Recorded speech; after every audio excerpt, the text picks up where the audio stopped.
1 பேதுரு 5ஆம் அதிகாரம் 7ஆம் வசனம். அவர் உங்களை விசாரிக்கிறவரானபடியால் உங்கள் கவலைகளை எல்லாம் அவர் மேல் வைத்து விடுங்கள். கர்த்தருடைய பிள்ளைகளே, ஒவ்வொரு நாளும் நாம் கவலையில் ஆரம்பித்து கவலையிலேயே முடிக்கின்றோம். எல்லாவற்றை பற்றியும் கவலை. நிரந்தரமில்லாத உலகில் கவலையும் நிரந்தரம் இல்லாததுதான். ஆனால் நாம் அதை மறந்து விடுகிறோம். நமக்காக காத்து கொண்டிருக்கும் நிரந்தரமான பரலோக வாழ்வினை இந்த வீணான கவலைகள் இழக்க செய்து விடுகிறது.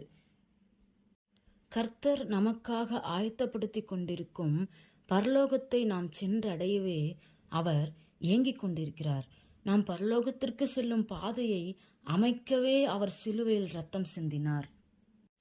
எனவே நாம் ஒவ்வொன்றை பற்றியும் கவலைப்பட்டு கொண்டிருக்காமல் நம் கவலைகளை, பாரங்களை ஊக்கமான ஜெபத்தின் மூலம் கர்த்தரிடம் ஒப்பு கொடுக்க வேண்டும். எல்லாவற்றையும் அவர் பார்த்து கொள்வார். நம்மால்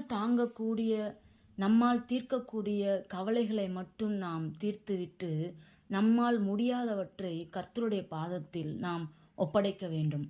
இந்த உலக கவலைகள் பயத்தினால் அநேகர் தற்கொலை முடிவுகளை எடுக்கிறார்கள்.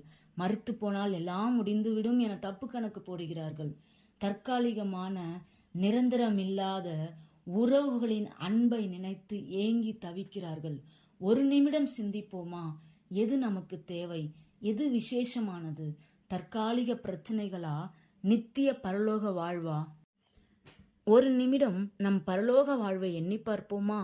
நம்முடைய ஆண்டவர் நம்மை அவர் கரங்களால் அழைத்து பரலோகம் செல்வார். அழகான பொன் வீதிகளில் நாம் உலா வருவோம். அங்கே பசி இருக்காது. கண்ணீர், கவலை, பாரம், வியாதி அறவே இருக்காது. ஒவ்வொரு மணித்துளியும் நாம் ஆண்டவரோடு ஆடி பாடி அவரை துதித்து கொண்டிருப்போம். அழகான தூதர்களை பார்ப்போம். போர் இல்லை, எப்பொழுதும் சமாதானமும் சந்தோஷமும் மட்டுமே.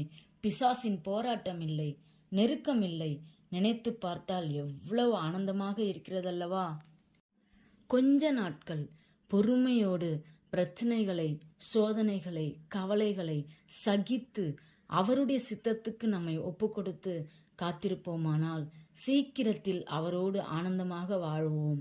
அந்த நாளின் ஆனந்தத்தை நாம் உணர்ந்து மகிழ்ச்சியோடு இருப்போமானால் இந்த உலக கவலைகள் நமக்கு ஒரு பொருட்டாகவே தோன்றாது. எனவே நிரந்தரமில்லாத கவலைகளை தூக்கி எறிந்து நித்திய பரலோக வாழ்வை எண்ணி காத்திருக்கலாமா? ஆமென்.